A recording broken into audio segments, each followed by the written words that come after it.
Bueno, quiero dejarle la palabra a Teresa Torralba, que es nuestra próxima speaker. Teresa Torralba es la presidenta de la Fundación INECO. Una de las misiones de la Fundación INECO es aumentar conciencia sobre esta condición en los pacientes, en la familia y en los colegas. Muchas gracias.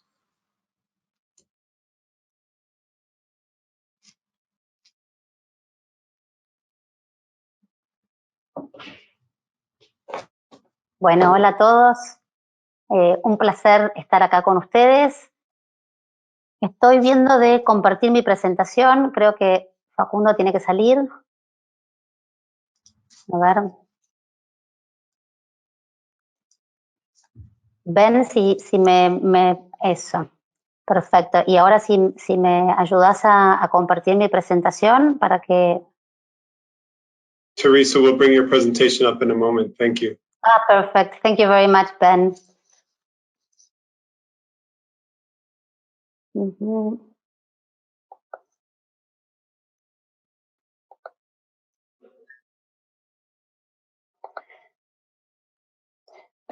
Okay. Is this okay, Ben? For the presentation is there and my camera is on. It's fine. Just to come to. Perfect. Thank you, Teresa. Okay. Muchas gracias a todos por estar acá con nosotros. Para mí es un placer y un honor participar de esta maratón de FTD. Como les voy a contar a través de la presentación, nuestro equipo, liderado por Facundo, durante muchos años hemos trabajado fuertemente en la investigación de esta patología y en llevar el conocimiento de esta patología a la población general. Así que es un honor, realmente es un honor participar de este evento, y hoy yo les voy a comentar sobre cuáles son los desafíos específicos para los pacientes y para las familias con demencia frontotemporal en estas épocas de COVID en América Latina. Bien, algo sucedió. La demencia frontotemporal, tal como la comentó Facundo, es una entidad heterogénea que afecta, como bien dijo el doctor, las regiones prefrontales y las regiones anteriores de los lóbulos temporales, aunque no en la misma proporción, ¿no? Y varios autores, justamente basados en la genética, y en la patología molecular, proponen justamente agrupar como complejo PIC a la DFT y a otras entidades tales como la degeneración corticobasal y la parálisis supranuclear progresiva.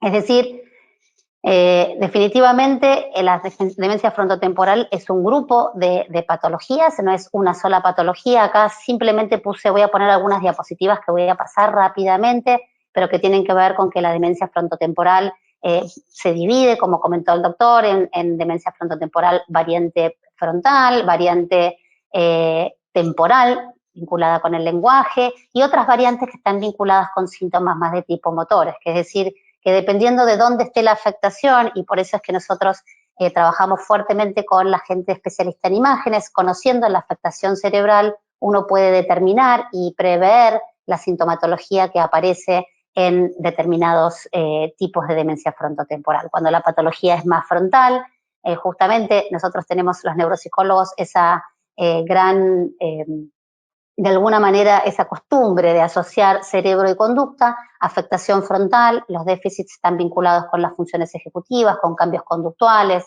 con diversas sintomatología que se relaciona primordialmente con esa área del cerebro, mientras que cuando la afectación es más bien temporal, los pacientes pueden cursar con trastornos del lenguaje, y así con cada una de la degeneración corticobasal o por ejemplo, la PSP, donde los síntomas son más de tipo motores.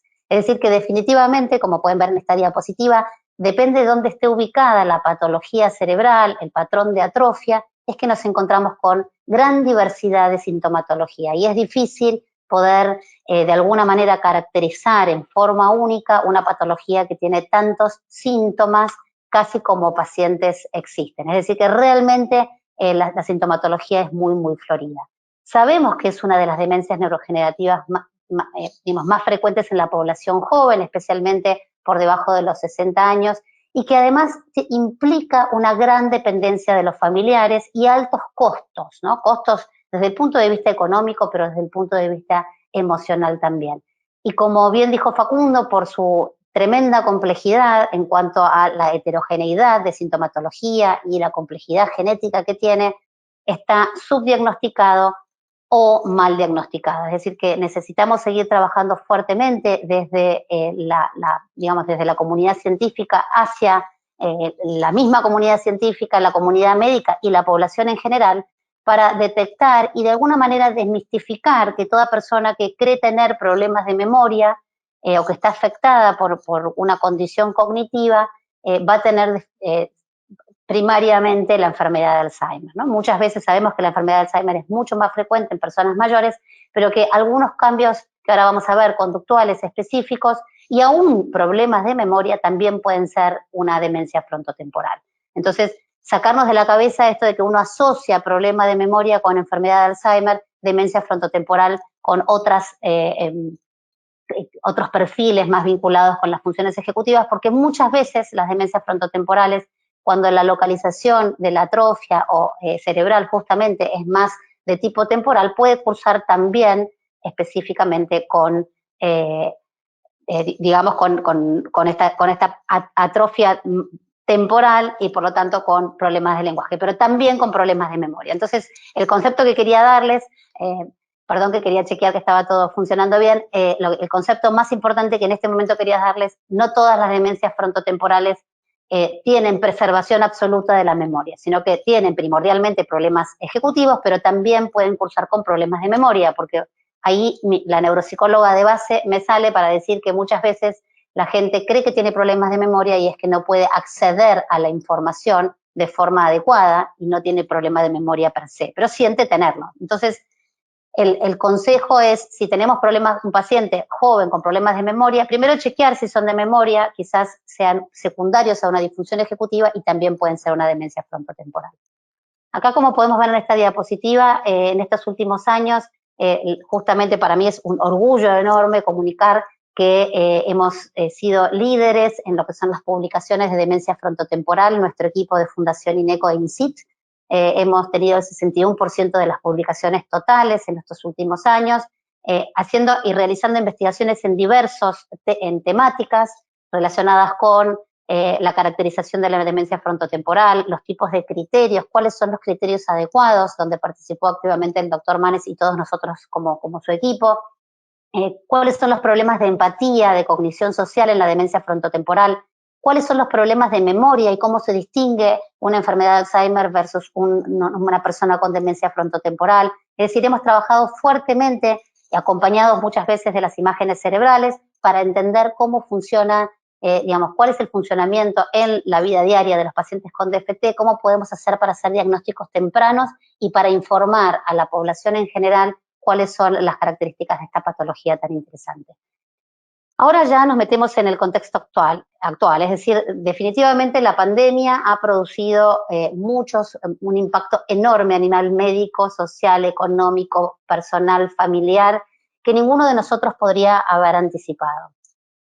Pero también puso en evidencia la gran capacidad de algunos actores de la sociedad y en ese sentido estoy segura que cada uno de los que ustedes que están escuchando en este momento son partícipes de esto, que todos hemos tratado de alguna forma, con gran celeridad, minimizar el impacto, proponer nuevas ideas, dinamizar transformaciones y de alguna manera agarrar este toro por las astas. Es decir, que la pandemia nos ha puesto en evidencia todas las capacidades que tenemos para hacerle frente en este momento. Esto generó un impacto en la ansiedad definitivamente muy importante, en las emociones definitivamente muy importante, en la ansiedad, en la tristeza, la incertidumbre, el estrés, el miedo en contagio en los chicos, en los adolescentes, en los jóvenes, en los adultos y también en las personas mayores. Es decir, no hubo distinción, todos fuimos atravesados por esta pandemia y lo que nos hizo sentir y atravesar esta pandemia es general para todos nosotros. Pero interesantemente, cuando nosotros hicimos varios estudios vinculados con el impacto emocional de la pandemia y del aislamiento, en Argentina la pandemia y la cuarentena vino muy de la mano, o sea, es difícil separar, nos encontramos que una población muy alta, una proporción muy alta de nuestra población tenía síntomas vinculados con ansiedad, depresión y soledad. Y aunque creíamos que inicialmente que el impacto iba a ser mayor en las personas mayores, en los adultos mayores, nos encontramos con bastante alegría que en realidad son los jóvenes los que han sufrido un mayor impacto. Pareciera ser que las personas y los adultos mayores presentan mayores mecanismos de resiliencia para afrontar esta crisis. Y además, bueno, existen otras especulaciones que hemos hecho acerca de por qué los jóvenes realmente están viviendo esta situación como realmente traumática y estresante.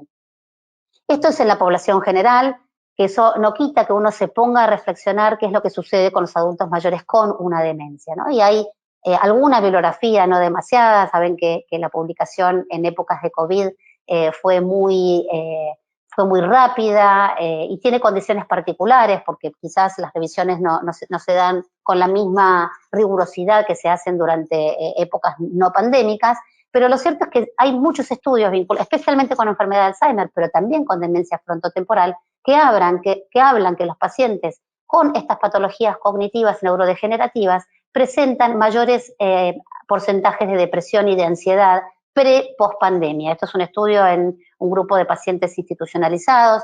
También hay estudios estudiando específicamente de lo que va a hablar el doctor Bustín, que tienen que ver con los síntomas neuropsiquiátricos, y cuáles son los efectos en esta sintomatología neuropsiquiátrica en pacientes con Alzheimer, demostrando un gran aumento de esta sintomatología durante la crisis de la pandemia del COVID. Y también quise poner un paper, el de telemedicina, el que está a la derecha abajo, que lo quise poner especialmente para decir la telemedicina también ha demostrado ser útil. Es decir, necesitamos seguir consultando, necesitamos que nuestros pacientes sigan realizando sus tratamientos adecuados, porque el mayor impacto se va a dar si cortan los tratamientos que actualmente que recibían en prepandemia. Este es un paper muy pequeño en cuanto de Italia, pequeño pero importante, que demuestra con N de una población de pacientes con demencia, pero frontotemporal específicamente, que todos se beneficiaron de las consultas neurológicas, neuropsicológicas y de tratamientos de rehabilitación a través de la telemedicina. Sabemos que en general la demencia frontotemporal no es considerada una condición que afecte directamente el sistema inmunológico de la persona, pero hay algunas condiciones que debemos tener en cuenta. Por ejemplo, si nuestro familiar tiene más de 60 años, sabemos que este tiene un mayor riesgo que la población general de contraer el virus. Si nuestro familiar está viviendo en un geriátrico y además padece de algunas condiciones crónicas, también es importante que le prestemos atención a su seguridad. Y también sabemos que la DFT tiene características particulares y que tiene algunas manifestaciones específicas como la falta de higiene, la falta de conciencia de los otros, la falta de conciencia de la propia enfermedad, la falta de conciencia de sus propias necesidades, que también todos los familiares saben que requieren precauciones extras, que esto genera un impacto y un estrés en el cuidador importante y que además aumentan el riesgo de la exposición al virus. El mayor impacto del coronavirus en todos nosotros y por supuesto en las personas que tienen mayores de 60 años que pertenecen al grupo que está en riesgo y ni hablar a las personas que tienen demencia frontotemporal es el cambio en la rutina. Los cambios en la rutina sabemos que tienen un impacto enorme sobre la población en general, sobre cada uno de nosotros, insisto.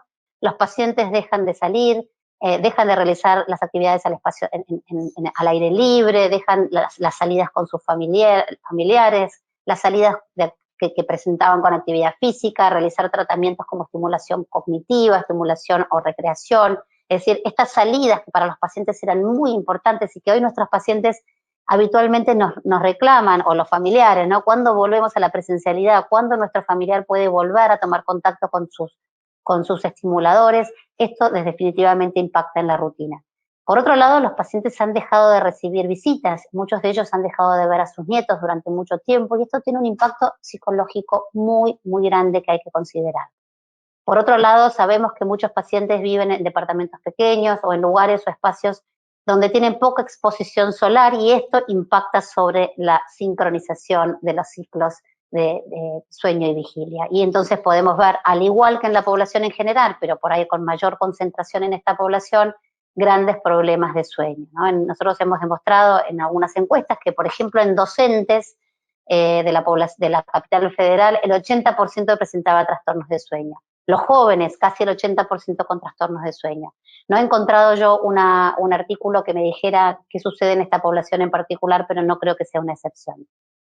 Y por otro lado, también es importante entender que los cambios en los horarios o en los cronogramas de los cuidadores, que por eso son necesarios, es decir, uno prefiere que los cuidadores no vengan, no ingresen al hogar, a nuestro hogar, porque quizás puedan traer la posibilidad del contagio. O sea, es recomendable tener esos cuidados, pero que también son efectos confundidores para nuestros pacientes.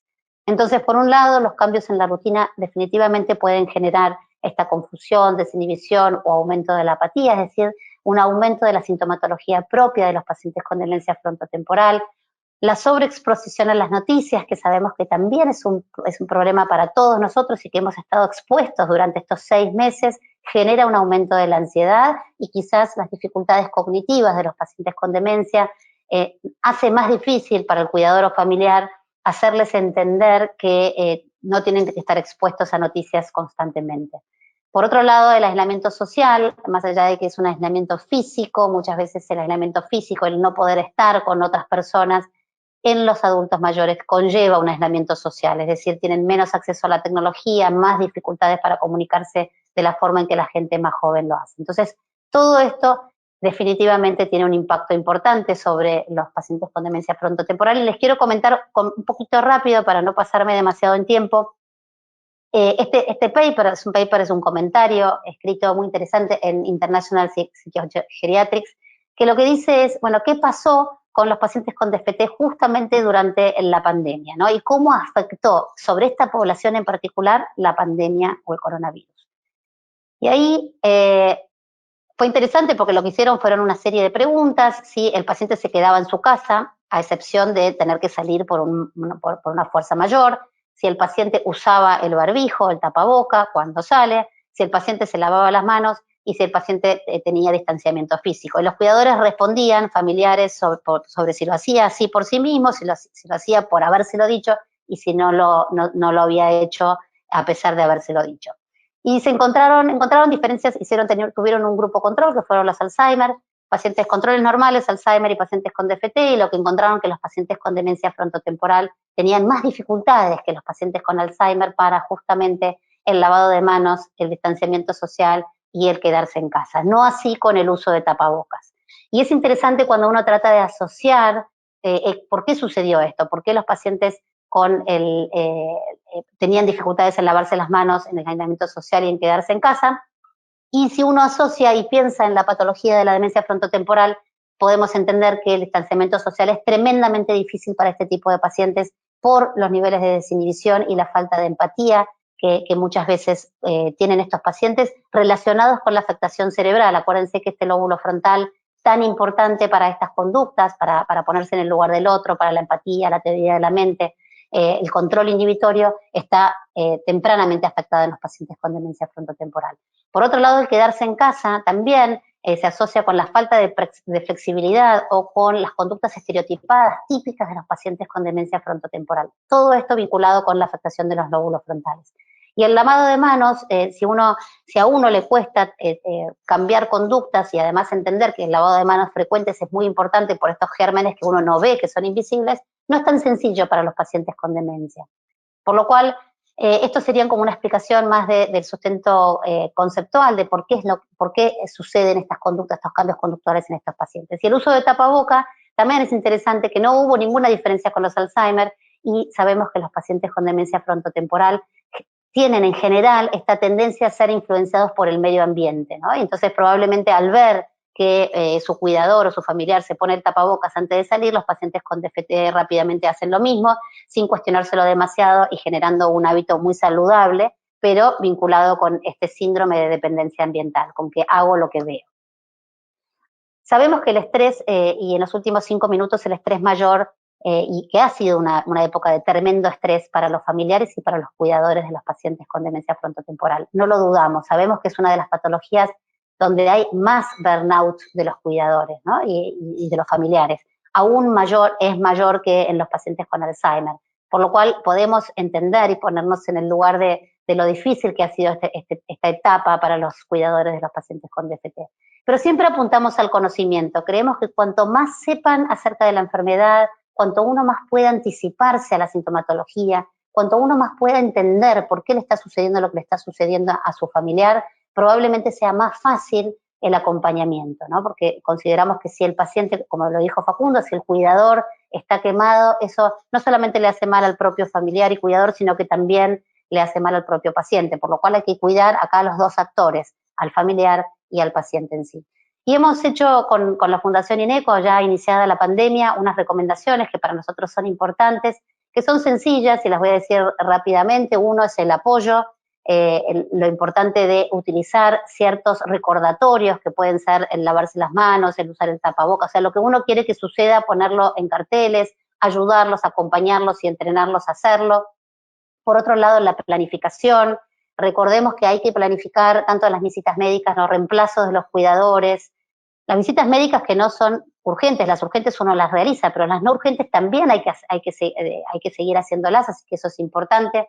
El reemplazo de los cuidadores, como dije anteriormente, todos nos vimos de alguna forma impactados por la incapacidad de todos los actores de la sociedad de poder realizar sus actividades normalmente, y los cuidadores no son la excepción, así que hay que pensar siempre un plan B, un plan C, un plan Z si hace falta, para saber que nuestro familiar o a quien cuidamos con demencia frontotemporal va a tener una persona que lo cuide, disponer de las recetas con anterioridad y con anticipación, y también organizar y planificar salidas o visitas siempre dentro de la reglamentación que sea posible. Por otro lado, recordar la importancia de la prevención en sí, reforzando las medidas de higiene, cumpliendo las medidas de aislamiento social, tratando de incorporar una rutina lo más ordenada posible, que incluye los componentes que todos sabemos que tienen que incluir para nosotros, para cada uno de nosotros, el ejercicio físico, el ejercicio cognitivo, los hábitos de sueño, la contención emocional, todo aquello que cada uno de nosotros necesitamos,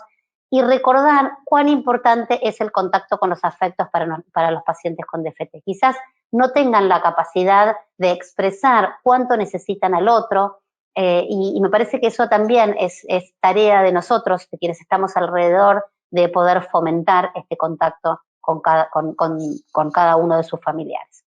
También recordar siempre que cualquier duda, que algo que nos parezca raro como cuidador y familiar, necesitamos, o un cambio brusco en la conducta, en la cognición, en el estado físico del paciente, hay que consultar al médico. Esto es indispensable y es muy importante para poder continuar de la manera que queremos, de la mejor manera posible. Algunos tips que yo creo que todos ustedes los conocen bien, pero bueno, mantener una rutina lo más ordenada posible, salir a caminar regularmente, incrementar las medidas de higiene, estimular al paciente en el contacto con sus seres queridos, llamados telefónicos, ayudarlos, un poco como fomentar que eso suceda, quizás no tengan la iniciativa o no tengan altos niveles de apatía. O sea, hay que ayudar de la forma que se pueda para que eso suceda. Es muy importante para el cerebro, porque sabemos que el mayor estimulador de nuestro cerebro es otro cerebro. Mantener una comunicación simple, sencilla con nuestro paciente, ser y trabajar nuestra propia paciencia, practicar la gratitud, tratar de ver las cosas que sí suceden, las cosas que sí son buenas, las cosas que sí tenemos, y por supuesto utilizar y distribuir las tareas que tienen cada uno de ustedes con el resto de la familia. Pedir ayuda también es ser muy inteligente. Por lo cual, creo que esta es la última diapositiva. Les agradezco enormemente por esta oportunidad. Ser parte de la Maratón Mundial de DFT para mí es un honor. Toda mi investigación de la mano de Facundo Manes ha estado ligada con estudiar el cerebro y conocer cómo funciona justamente esta patología, así que es un honor estar en contacto con todos quienes nos estén escuchando, y por supuesto pertenecer a este equipo con el doctor Julián Bustín, Facundo, y gracias Ben por la invitación.